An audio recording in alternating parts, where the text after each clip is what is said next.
ไม้แต่งคันหาขึ้นบ่ได้บ่ได้แต่เช้าจะเอากระติกน้ำขึ้นไปวางเลยแต่งคันหานี่นั่นแหละมันง่ายดีโดย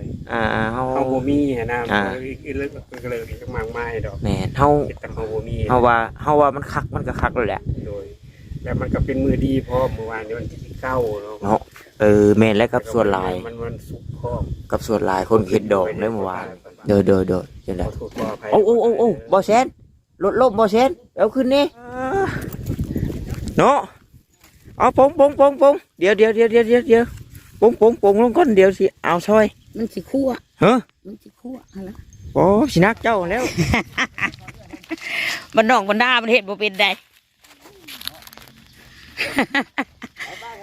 พุ่นไปทั้งผู้เบื้องกระสอบอันน่ะผู้เอาใช้นี่ฮะไปเอาอยู่บนที่เฮือนเก่าเด้โดยยังบ่เลยยังบ่เบิดบ่นี่ฮะเบิดเท่านี้บ่ยังบ่หลายดอกนะขนาดยังหลายนี่ลงเบิดหมู่นี่พูดแบกขึ้นมานี่เบิดบาทเดียวยังแต่กล้วย2กกให้แล้วเอาไว้บนกระสอบอันน่ะฮะเอาไว้มองหันมองงางงี้มองนี่แหละข้างเบิ่นน่ะก็ได้เอาไว้แซม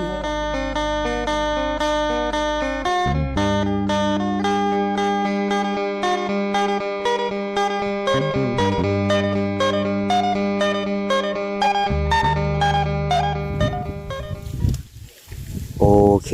เนาะพี่น้องเนาะเปิดภาพขึ้นมาในมื้อนี้ก็อยู่บ้านอยู่เฮือนไอ้อาจเด้อพี่น้องเด้อเนาะทางบ่อแซนกับป้าโธ่เนาะได้เตียงได้เข่าแน่พี่น้องเลยจังแกมาเต็มรถโยมาขึ้นบ้านใหม่เฮือนงามไม่อาจเพิ่นบ่เนาะพี่น้องเนาะเมื่อวานนี่ก็เห็นครั้งไอ้เตียงเราแวะซื้อเครื่องขึ้นเฮือนใหม่ได้พี่น้องเลยขึ้นแล้วบอกหรือว่ากะเกียมไว้ซื้อบอกหรือว่าจังใดเนาะเอาสบายดีบ่าวคำไพ่โดยสบายดีโดยสบายดีFCเบิดสุขุสู่คนเด้อโดยจังได้เจ้าภูเขาไปก่อนนะขึ้นแล้วบ่เพิ่นขึ้นแล้วบ่เพิ่นหน่อยถามทางอ้ายเพิ่นว่าขึ้นเมื่อวานนี้ว่าซั่นข้อยก็เลยถามเพิ่นว่าฝันดีอยู่บ่เพิ่นก็ว่าบ่ได้ฝันหยังนอนตื่นเดียวมันม่วนโพดแจ้งก่อนว่าว้ายเนาะเห็นอยู่ในคลิปเมื่อวานนี่เพิ่นที่มันขึ้นแต่ว่านี่บ่อย่าเอาแบบง่ายๆนะแบบง่ายเพราะว่าอ้ายเราเคยว่าอยู่แม่นเอาในนั้นแหละซะเนาะโอ้ยเนาะจังได๋ก็เพื่อความมั่นใจก็ไปถามทางอ้ายโดยเอาเดี๋ยวจะเข้าไปถามเบิ่งก่อนกันพี่น้องเอ้ยก็เห็นอยู่เนาะทางอ้ายเราแวะชื่อเครื่องชื่อของอยู่จังใดก็ทางบ่ต้าเองก็ขอกราบทักทายสบายดีกับพ่อแม่พี่น้อง FC กันเบิดสู่คนพี่น้องเอ้ยบ่ว่าอยู่ทางฝั่งลาวฝั่งไทยหรือว่าทางต่างประเทศนํเนาะพี่น้องเนาะก็ยินดีต้อนรับเข้าสู่ช่องของบ่ต้าบ้านเฮาคือเก่าเด้อพี่น้องเด้อโอ้เป็นของไอ้อาจแล้วบ่เนาะหรือว่าสิแก่ขึ้นนั่งเฮือนตู้โจยคุณจักจะคือแบบเตียงกันเพื่อนเอาไว้สำหรับอยู่กรรมนะนี่นะแต่ว่าคนบ่อยู่กรรมกับเหมาะไปได้แบบเทิงนี่คากเดียวสองกระสอบผู้เนาะนี่อันนี้กระแจเตียงเรามื้อนั้นนี่เนาะเราเอาหั่นอันจักดึงไฟนะพี่น้องป้าไว้นี่แหละสบายดีบ่แซนแล้วก็เบาแอนแม่นบ่เบาถืออยู่บ่เบาแอนหรือเบาแอนเบาแอนโอ้ยเนาะยังว่าอยู่ห้วยมื้อเช้านี่เห็นเขาอ้ายเพิ่นเขามาแซวเขาขึ้นเฮือนใหม่ไอ้อาจบ่หรือว่าจังได๋วะขึ้นได้ขึ้นแต่บ้านนี่บ่แบบว่าเฮาขึ้นแบบง่ายๆน่าก็เห็นอยู่ในคลิปอ้ายเพิ่นเด้นะยันว่าแบบว่ากล้าเกียมหรือว่ายังสิขึ้นแบบยิ่งใหญ่อยู่บ่หรือว่าได้สินะถ้าตัวนั้นพุ่นแหละตัวนี้นี่จักขึ้นใหญ่เนาะก็เฮ็ดซ้ำนั่นก่อนน่ะก็ยอมรับว่าสร้างผลไวเลยทีเดียวเนาะโพเลยไม่ดีเนาะไอ้ต้อยอยู่นะพอดีเนาะพอดีเป็นแต่แพงเนาะมันหลุดเข้ากันก็ว่าเพลงกันว่านอนนาเราได้เนี่ยไอ้ลีคักโยงามแต่ได้บัดนี้กลับมาสู่วงการเลยที่จังว่านี่เด้กลับอีกบ่เพราะว่าหาเงินได้หลายแล้วตอนนี้แต่ว่าคืออยู่ได้เนาะคืออยู่ได้คืออยู่จะเฮาก็จะกลับมาพุ่นแหละเดินไปเรื่อยๆนะสู่ไปเหมือนกันได้เฮ้ย มาใช้เงินได้ข่อยว่า มาใช้เงินได้เนาะ หาเงินมาแล้วก็มาใช้เงิน เอาสู่ไปเฮ็ดจังได๋ซั่น ไปแล้วจังได๋ฉันเนาะเฮาก็บ่ฮู้เลยว่ามันสิเป็นได้กันมันหยังกะ แหนมบ่เห็นเด้ แม่นบ่ฮู้ว่าหยัง บัดได้บัดบ่ได้อันและเฮ็ดหยังก็ได้เอาเดี๋ยวสิเข้าไปทั้งถามง่ายมันก็หลายคนในกลุ่มนี่เนาะโดยเอาสบายดีมาผู้เดียวว่ามื้อนี้มาผู้เดียวไอ้อาจนี่โอ้บ่ได้เด้อไอ้อาจเด้อร้อยขึ้นไอ้อาจนี่เด้อสวัสดีไอ้ ร้อยแล้วบ่ตาย บ่ได้ลอย ที่ตามบ่มีนี่แหละ อีตาบ่มีบ่หยอกซื่อดอกเนาะคือเว้ากันแหละเนาะเอาแบบง่ายๆพี่น้องเอ้ยถ้าลงฝนตกมามันจังแบบบ่ยากอันนี้โหลดจักอะไรสิแม่นหอบนู่นนี่นั่นเพราะว่าเมื่อวานนี่ก็ขึ้นมาแต่ผูกแขนก็เห็นอยู่ทางไอ้เตียงเราแวะซื้อเครื่องก็คิดว่าเนาะเขาอายเพิ่นก็สิแหละสิมานี่แหละเป้าหมาย แต่งคันหาขึ้นบ่ได้บ่ตายแต่เช้าจะเอากระติกน้ำขึ้นไปวางเลยแต่งคันหา นี่นั่นแหละมันง่ายดีโดย เฮา บ่มีนะก็เลยมากมายดอก แม่นเฮา แต่เฮาบ่มี เฮาว่ามันคักมันก็คักแล้วแหละ โดยแล้วมันก็เป็นมือดีเพราะเมื่อวานนี้วันที่9เนาะ แม่นแล้วกับส่วนหลาย มันสุกครอบ กับส่วนหลายคนเฮ็ดดอกได้เมื่อวานนี่ สบายนะสนุกสนุกสุขะเนาะ บ่มีโรค มีโรคมีภัย ทำมาหากินกัน แล้วเป็นได้จะฟันดีอยู่บ่ มันเงินงามแต่มันบ่ฟันได้ เอ้าวันที่26จังพันไหมเฮา เพราะว่ามันเงินงามแต่เฮาบ่ระแวงเด้ ตะกี้บัดลืมทำเนาะพี่คิง10เสือยังบ่แจ้ง กราบกราบคลิปอยู่เนาะ โดย ว่าแล้วก็เบิ่งลิงตะปูได้สิถอดดอกนอนบัดนางเตียงบัดบ่ายลุกขึ้นแน่จะเห็นบ่เอ้ามาบ่ายลุกขึ้นนี่ปะโถเด้อไอ้เด้ออย่าว่าเด้อโอ้เจ้าบ่แล้วเจ้าขึ้นไปถอดดังเทิงเด้อคุณคาเว่มันบ่แม่นดอกยันเจ้าลุกขึ้นไปแล้วไปเลยเอาเนาะเรื่องงูมาเรื่องนี้ก่อนเนาะเรื่องน้อยเจ้าสิว่ากี่ตัวเรื่องเครือเอ็นอ่อนเนาะโดยเมื่อแล้วก็ไปหน้าโยมนั่นไปแล้วก็ทำเท่าแม่เนาะทำเท่าแม่แล้วก็ทำโพตู้เนาะแล้วก็มีพ่อลุงผู้ที่เราเคยมาห่มแหละเราว่าบ่ได้ลูกเอ้ยเราว่านะคืออ้ายนี่มันโมเมนต์ที่ว่าเส้นตึงหรือว่าเส้นแข็งเห็นนะมันเป็นเอ็นอ่อนคือเจ้านั่นแบบว่ามันนี่ชันอยู่แล้วแต่ก็เครือน่ะมันก็ชื่อมันก็บอกเลยว่าเครือเอ็นอ่อนแต่เราว่ามันห่มบ่ได้แห้งห่มแห้งสิเป็นรอยเราว่าแห้งสิเป็นเปี้ยเป็นรอยเพราะว่าเครือเอ็นอ่อนนี่เพิ่นห่มปวดเข่าปวดขาหรือว่าเส้นเอ็นตึงคือเจ้านี่มันเป็นเอ็นอ่อนเพิ่นว่านะเอ็นอ่อนหรือว่าโรคพาร์กินที่เพิ่นว่าแหละเพิ่นก็เลยว่าบ่เอาไปยาบ่ฮะเป็นหมอยาเพิ่นก็เคยห่มเคยหยังอยู่แต่ว่าเพิ่นก็เลยว่าบ่แนะนำสำหรับคือโรคที่เจ้าเป็นโรคที่เจ้าเป็นนี่เพิ่นบ่แนะนำเพราะว่าเจ้านี่มันอ่อนมันสั่นอยู่แล้วสินะเพิ่นว่าบ่ให้เราห่มกับยาไปซั่นแต่ก็เอาว่าเนาะก็ดีแล้วว่าบ่ฮู้อีนู่นนี่มาห่มบ่แฮงลูกบ่ได้ตื่นบ่แฮงอุทโธเนาะเคยอ่อนและเอ็นอ่อนโธคือคำว่าเอ็นอ่อนนี่ปวดมันแข็งปวดเข่าปวดขาหรือว่าคัดยอกในเอ็นนี่นะเอาตึงอย่างเอามาห่มได้ฉันนะได้กินข้าวเลยดิกินข้าวจีไปก่อนนึงโอ้โธ่เนาะกินแต่ข้าวจีบ่แห้งเนาะพอดีทางป้าเพิ่นพี่น้องก็เห็นแบกพื้นมาแต่หัวพุ่นเลยไปแบกรัดเอานี่แหละม่ามแปะพุงพี่น้องหน่อยนึงป้าโธ่ว่านึงดีก็บ่ได้น้อยเนาะดีกว่าบ่ได้ช่วยได้พี่น้องเราแบกบ่ได้ดอกนี่ก็เดี๋ยวว่าได้แบกใหม่นี่มานี่ได้เนาะเนาะแบกมาได้ใหม่ขามีได้ขาแบกได้นี่ขาได้แบกว่าเจ้าก็เฮ็ดนักกว่านั้นบ่อ้ายจนว่าแบบแสดงว่าบ่ตาขาก็เบิ่งอยู่แต่ก็บ่ได้ถึงขั้นว่าสิไปคอกทุกมุมเลยเนาะคือกันกับเพื่อนนี่เฮาก็เบิ่งก็เห็นอ้ายเพิ่นชื่อมาแต่ว่าบ้านตัวสิว่าขึ้นขึ้นชานบ่ได้เบิ่งว่าซั่นแต่ว่าเชิบไปชื่อเนาะ ผู้ขาแบกมากับหลังเองนี่ ป๊อดเจ้าแบบบ่ได้คิดบ่ได้เครื่องหยังบ่ มันก็เจ็บแล้วก็ใจนะบ่ตา ใจเนาะ คันเฮาบ่เฮ็ดเฮาก็ต้องแพ้ อ่า คันเฮาบ่เฮ็ด อือ คันเฮาอยากรู้ว่าแพ้มันเป็นจังได๋เฮาก็ต้องเฮ็ด เห็นมันเห็นรถดิ เฮ็ดให้มันเห็นสุดท้ายมาครับว่ามันแพ้เฮาเอามันมาฮอดพี่เด้ อ่าลอย คัน เลย เฮาบ่เอามันมาเนี่ยเฮาแพ้มัน ลอยเนาะเฮาว่าใจคือลอย ผู้ขาแบกตั้งแต่ยังบ่6 โมงถึงจะฟ้าแจ้ง คอยมาเลย คอยแบกมือละมัด2มัดมือละ3 4มัดแดดร้อนผู้ขาก็เซา นี่ ยามมื้อแรกผู้ขาก็ไปแบกไหม หัวนี่พี่น้องเนาะนี่ละมัดเป็นโคตรนะนี่แบกมานี่เพิ่นจะว่าความอดทนเนาะ รายๆกับแบกทีละน้อย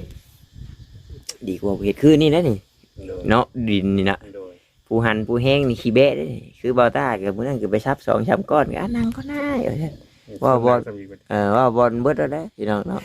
ว่าแล้วที่เราคอยเฮ็ดไปนู่นนี่นั่นคือว่าแล้ว ก็ได้พี่ได้น้องเพิ่นมาซอยนี่ สาปายเนาะเทื่อเล็กเทื่อน้อยยังว่าเขาไปอ่านเบิ่งคอมเมนต์ยังโอ้ยเนาะพี่น้องเนาะ FC ผู้ที่ว่าเพิ่นสั่งหนังหน้าเบาตาเพิ่นก็แฮง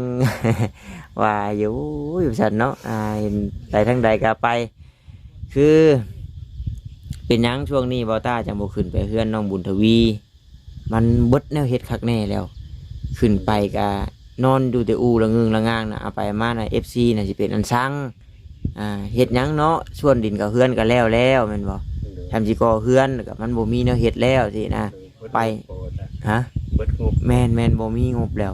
ทำสิไปถามแต่เดิมๆเก่าๆมันก็เป็นอันน่าเบื่อแม่นบ่อ้ายเนาะ โดย คือถามว่าหาอ้ายเพิ่นนี่อย่างน้อยนี่ก็ได้ส่วนดินช่วยเราก็ยังดีได้พี่น้องเนาะ เสื้อหนูได้บ่ตาย ได้นี่แหละแต่ว่า บ่ต้องเกรงใจ แม่น บ่ตาย วันนี้เพิ่นก็ไล่ๆมาหลายเคสดอกแต่ว่าบอต้าก็บ่ได้ ตายเด้อหยอก บอต้าก็บ่ได้เครียดบ่ได้ให้เพิ่นดอกแต่ว่าจนจื้อบ่ได้นะมินเพิ่นที่ว่านี่แต่ว่าเพิ่นแบบจังไดเนาะว่านะก็บ่ได้ตอบเพิ่นดอกเอ้า เพิ่นว่าเอาบ่ตาย เว้าเด้ไปเพิ่นก็ว่าไปญาติเคสผู้นั้นผู้นี้ที่บอต้าเข้ามานี่บ่ได้ว่ามาเลยสิไปห้ามผู้นั้นแบบนั้นแบบนี้บ่ได้ว่าได้พี่น้องเนาะคือว่าหลายๆคนหลายคิดหน่อยเนาะ โดยความคิดคนเฮาห้ามบ่ได้ แม่น คือกระแมนอยู่พี่น้องเนาะว่าไปตามกระแสคนเฮามันก็ตามกระแสแหละถ้าว่าบอลใดมันไปแล้วเนาะคนบ่อยากเบิ่งบ่อยากหยังคนไปแล้วคนด่าคนปล่อยผู้บ่ไปเด้เนาะ คือสิได้นี่ไอ้เรายังมีเวียกเฮ็ดอยู่ได้พี่น้องเนาะช่วงเนี้ยยังมีเวียกเฮ็ดอยู่คือเฮือนชาวต้าเนาะเฮือนชาวต้ากับเพิ่นก็ได้ปะได้ห่างกันแล้วเนาะบ่ตาก็จักสิขึ้นไปแบบใดนะผู้ใหญ่เพิ่นก็บ่ได้มีสินะยังขึ้นไปก็ถามข่าวๆเว้างูมาเรื่องไกลเรื่องการน่ะบัดยามเพิ่นมาดำให้ดำหน้าหวานก้าวานมุ่งนี่ก็ยากเนาะอ้ายเนาะ โดย มีแต่ ครั้งให้ซุ่มเลย ทั้งบ่ตึกตัวอ้าย ลายอยู่ได้บ่ได้ ครับ ลายแต่มัน ป๊อ ไก่น้อย ดโต50โต แต่มันเป็นไก่น้อยลายใหญ่ๆก็บ่ได้ดอกสิไปโตก็ ทำบ่กับปัดทำเลยบ่ ปั่นซ้ำน้อยกว่ากระปั่นซ้ำแขน โทร60พี่น้องเนาะเพราะว่ามันต้องมีตะนางเนาะมีตะนางหรือว่ามีแพร่กันแสงนี่น้อยเนาะ โดย แพร่กันแสงนี่เฮาเฮ็ดหัวลามๆสิแล้วก็เอาแพร่และขังไว้พี่น้องถ้าปล่อยโล่งๆที่ห้วยมันก็หวานเจี๊ยบแล้วแหละนี่ ก็นั่นแหละมันเจ้าของบ้านมันสิมายิงเอา อาศัยครั้งที่ซุ่มนี่แหละ แมนยูพี่น้องเนาะตอนนี้เขายังบ่ออกแต่อันนี้เฮาก็พากันเว้ากันแบบเฮาก็เฮ็ดเพื่อไว้เอาเพิ่นดำหน้าลงไปเหยียบเขาเหยียบน้ำเพิ่นก็บ่เป็นแล้วเนาะอ้ายเนาะ สั่งกันแล้ว บ่ บ่ เป็ เป็น นมีกันครั้งที่ซุ่มนี่แหละ ต้องซุ่ม ไปทางไว้เฮาอยู่ใกล้กันเด้เพิ่นเว้าก็แม่นความเพิ่นได้เนาะห้วยเขาข่อยมันอยู่นาข่อยได้ว่าซั่น เขาอยู่หน้าคอยได้ไก่เจ้ามาหานา เอาอีกแล้วเนาะ ไปหาไก่เจ้าได้บ่แม่นก็เพิ่นเอาได้ แม่นแหละเถียงบ่ได้เด้เนาะ ยังบ่ได้ เถียงบ่ได้แหละเอาเนาะบ่แซนเพิ่นก็สิเอาเตียงลงแล้วพี่น้องเอ้ยเฮาเดี๋ยวถ้าหามช่วยกันก่อนมีแต่ว่าดีใจนำเด้ออ้ายเด้อ คือว่ามื้อนี้ก็ ได้รับโชคใหญ่อีกได้พี่น้องเนาะเข้าซองกระสอบเตียงพร้อมพี่น้องเนาะจากผู้ใหญ่ทั้งบ่อแสนพี่น้องเลยมุกดีใจนำว่าแล้วก็ยังบ่ได้ขึ้นช่อมุครับถึงเฮือน เสื้ออะไรบ่ตา เนาะเบิ่งเอาเด้ออย่าว่าเด้อเนาะเบิ่งก่อนนะจักว่ารักเสื่องยังไว้อยู่จัก จักแล้วคุณจะบ่ได้ เนาะ ถ้ามันมีเสื้อก็เสื้อไว้เด้อ โอ้มีโอ้มีเดี๋ยวนั้นผ่าเจ้าแล้วปิวเพลิงอยู่เออเห็นน้องเมฆกับไอ้เตียงเราแวะชื่ออยู่เมื่อวานนี่พี่น้องเลยขึ้นแล้วขอโทษขออภัยน้ำลายๆเนาะพี่น้องเนาะบ่ได้มาแต่ว่าบ่ได้ผูกคอต่อแขนมาหรือว่าแบบใดนี่ยันว่าผูกคอต่อแขนจะมาผูกใช้ผ่ายเนาะหามาซาดีกว่าบ่มาได้ฉันจะว่าบ่ได้ผูกไว้หยังก็มีแต่เอายินดีใจน้ำเนาะขอให้อยู่เย็นเป็นสุขคำคูณเนาะบ่แพ้บ่เพื่อนและนอนกันจังใดนอนรับพันดีเนาะนอนตื่นเงินแสนเพิ่นว่าบ่เนี่ยใดมันดีก็คิดเอาเนาะเนาะนี่ก็เว้าบ่เป็นดอกพี่น้องเอ้ย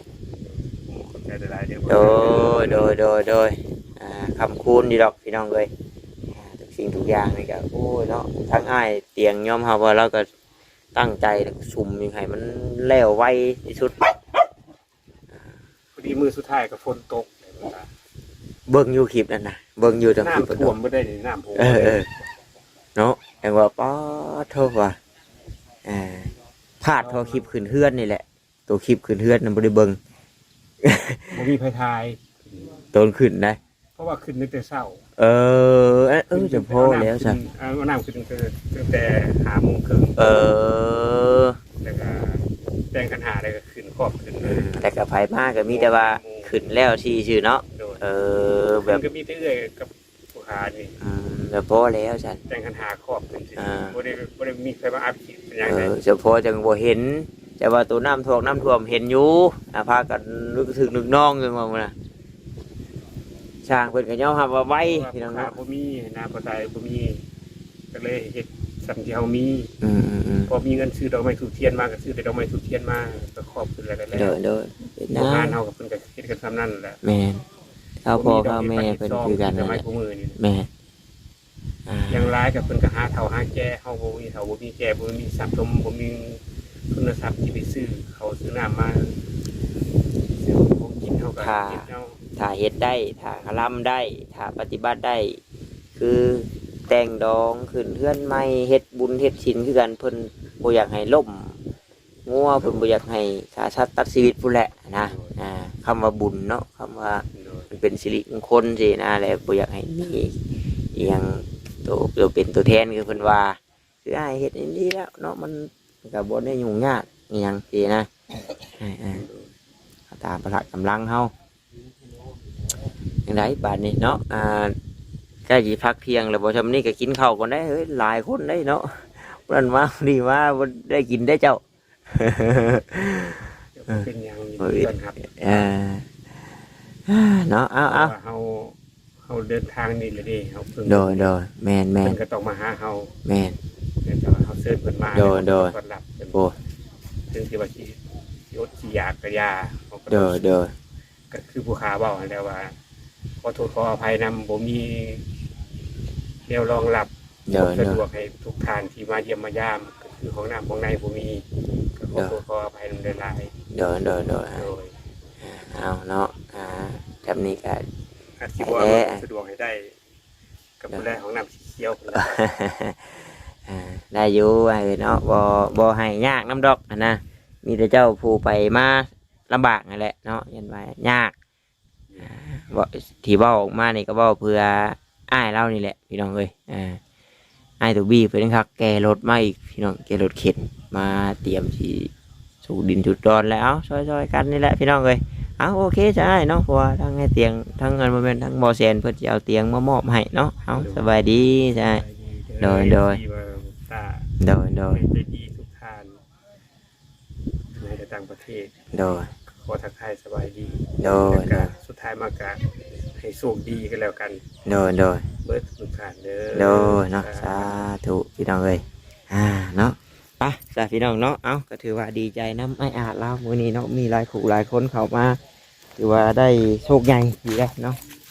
โชคใหญ่เลยแล้วนี่เนาะเข้าสาร2กระสอบพี่น้องเอ้ยเตียงอีกน้ำแน่เนาะก็ถือว่ากลุ่มรายเดือนเติบโตโอเคพี่น้องถ้าคลิปนี้ก็อยู่ดีมีแห้งร่ำรวยเงินทองบดสุขุสุคนขอกล่าวคำว่าสบายดีพี่น้องบ๊ายบาย